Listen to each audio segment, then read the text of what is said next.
Hi folks, thanks for tuning in again. I've got some exciting stuff to talk about today, and it's because the chicks are teaching me. They're teaching me about their food. I'm telling you, I decided today I was going to go and get them a bunch of grass because they seem to really like it. I'm in the backyard. I picked a bag of grass. All I did was go out in the yard, pair of scissors, cut the grass. So now I'm just taking some out of the bag, holding it tight. I'm cutting it over this so the any longer excess, I don't want it in the bowl. And all I'm doing, there you go, cut, cut, cut. Because this is where they're going, it's on the grass. So I think that's enough. Okay, so just dump this out. Extra pieces. Yeah, these four in here, and I'll just put them randomly in the bottom when I go in there. You want to see a feeding frenzy? Oh boy, it's crazy. Well, I put that grass in there, and I'm telling you, they were like little dinosaurs going after it. Munch. They absolutely love it. Another thing I noticed about them, when they're eating grass, they're scratching, like chickens scratch. Now these are 5-day-old chicks, and they know when they're eating grass they need to scratch, because with that grass, what are they going to get? They're going to get the nutrients out of the ground first. Second, they're going to get some little grubs, they're going to get some little insects, they're going to get some little arthropods, things we can't see. Remember we saw them on that video I showed you?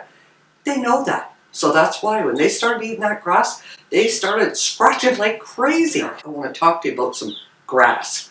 I know, some people smoke it. Little chicks eat it, and guess what? You're going to learn about it, so there you go. Today is chicks and grass. Grass is the one plant that feeds more things on earth than anything else. There is nothing that can beat grass worldwide. So, if we didn't have grass, guess what? I don't think we'd be here. Because grass feeds us indirectly through cows, milk, meat, through grain, rye, wheat. Those are all grasses. They're in the grass category. So without them, wouldn't have any canola oil, wouldn't have any Cheerios. So how important is grass? Yeah, it's pretty important. But here's the problem. We've taken the cows and the animals off the land. We've put them in barns or feedlots. What's that done to the land? Well, without those animals on the land, guess what? Just take a look at some of the land in Africa. Take a look at some of the land in the United States, or big patches of dry area. Well, they're not that hard to find anymore. They're out there. Because why? Let's talk about the buffalo, the bison. What did they used to do? They're herd animals, but they grazed and moved. Mob grazing. You put them in a mob together and get them grazing. They wouldn't stand in one spot. Buffalo bison didn't do that. They ate and moved, ate and moved, ate and moved. And guess what followed them? Birds. Why? Because birds knew the manure those animals were dropping within a 3-day period would have larvae in it for flies. And what do chicks like? Larvae. Grubs, bugs. So, you take a chicken and put it behind a cow on a field, it's going to spread that manure, and it's going to eat that larva. So what did that just do?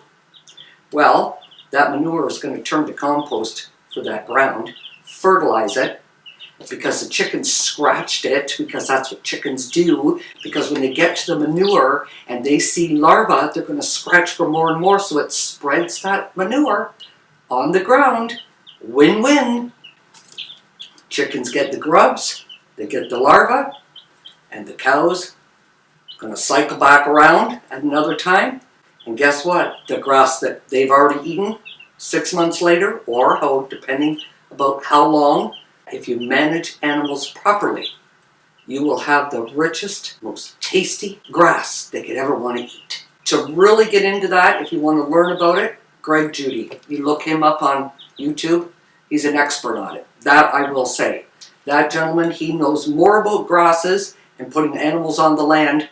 That's all he does. He mob grazes daily. Every day he moves them. He can talk about grass. He doesn't have chickens. He's totally the cow guy. He might have some chickens, but not like Joel Salatin. Joel Salatin has the chickens following his cows. But when it comes to the actual talking about the different grasses, Greg Judy is a great resource for that. Great resource to understand it. But basically, folks, what I'm saying, we need to get the animals back on the land. Because when you take them off the land becomes barren. Because there is no fertilizer for grass. The most important plant worldwide. Without it, we wouldn't be here. And guess what? More and more land is becoming barren. Why? Because we're not managing our animals properly.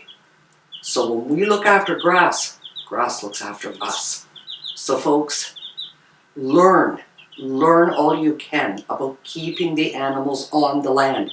Get them out of the feedlots, get them out of the barns, get them back on the land. And only then can you see the benefit, the rich benefit of animals on the land. That's permaculture, that's regenerative farming. And these little chicks today, what did they show me? The minute the grass hit that ground, they started scratching. Oh, now he's starting to see them scratching because they're on grass now. So now they're looking. Where's the bugs? Where's the bugs? I noticed a few of them scratching yesterday, but today, oh no, it was wild time scratching. Because that grass, it's natural to them. They know when they eat grass, what comes with grass? Bugs and grubs and all those other good things. But they know they got to scratch to find them. So I put that grass in there, and 5 days old, they knew. Scratch and find, scratch and find. Well, they might have found the odd little bug in the grass I brought in. I don't know. But what it did do is I put it under my high-powered microscope, and we're going to take a look at it because there's some really cool things I've seen about grass that I didn't know, and I want to show you. It has these little hairs on it. See those little, they look like little hairs. Can you see them? That is so cool to me. I didn't know grass had little hairs on them. Are they catching insects? Are they brushing stuff off? I don't know. I'm going to have to look into that, but under a microscope, grass sure does look good. Green and that white crystally kind of looks like sugar. Makes it look tasty. Or dewy like water. Makes it look quenching for an animal. You see, that's what you can see under this microscope. Looks good, don't it? Yeah. And I even got this one. That's a 4-leaf clover. Yeah, look at the little veins all running through it. And what grew this? Well, all those nutrients under the ground that we talked about already, trillions of them. And the #1 grower of all, the sun. Nothing more healthy than that. So, healthy sun, healthy grass, healthy animals, healthy us. It's a cycle, folks. That's how it works. Now we're going to take a look at the chickies and we're going to see them eating the grass. And watch this, how much fun they had. Oh yeah, and if you like what you see, hit that subscribe button, touch the like, and don't forget, ring that bell so you'll be back here next time we come back. Now, I can't show Walter today because he's sleeping. The little birds are peeping, you can hear them, but Walter's not. For some reason, he's sound asleep. He's not squawking, he's just having a little afternoon siesta. That's what I always say to him. Oh, you're having your afternoon siesta. So we won't have Walter on today. He's quiet, but you watch for him. He'll be coming soon. Okay, folks, well, let's take a look at the chicks eating up the grass, and thanks for tuning in. Bye-bye. Here we go to look at the chicks. Yep, they love that grass. So I'll put one right there, and I'll put one right there. Now let's see what happens. I cut up 4, but I'm going to give them 2. I'll figure it out.